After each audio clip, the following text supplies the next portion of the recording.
ঢাকা সহ দেশের বিভিন্ন অঞ্চলে আজ অস্থায়ীভাবে দমকা হাওয়া সহ হালকা থেকে মাঝারি ধরনের বৃষ্টি অথবা বজ্রবৃষ্টি হতে পারে। একই সঙ্গে দেশের কোথাও কোথাও মাঝারি ধরনের ভারী থেকে ভারী বর্ষণ হতে পারে। এ সময় সারা দেশে দিন ও রাতের তাপমাত্রা সামান্য কমতে পারে বলে জানিয়েছে আবহাওয়া অধিদপ্তর। বুধবার ঢাকা ও আশেপাশের এলাকার জন্য সকাল 7টা থেকে পরবর্তী 6 ঘন্টার পূর্বাভাসে বলা হয় আকাশ আংশিক মেঘলা থেকে মেঘাচ্ছন্ন থাকতে পারে। এ সময় হালকা বৃষ্টি বা বজ্রসহ বৃষ্টির সম্ভাবনা রয়েছে।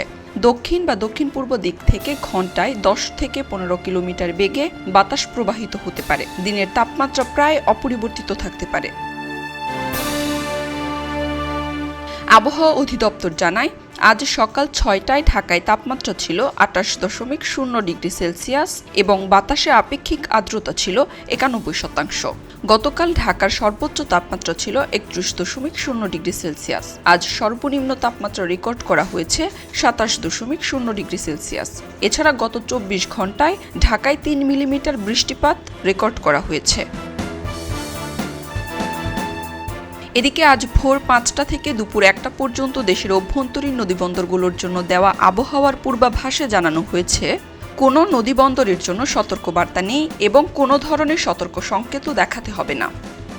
খবরের কাগজ, নিখাত, নির্ভীক, নিরপেক্ষ।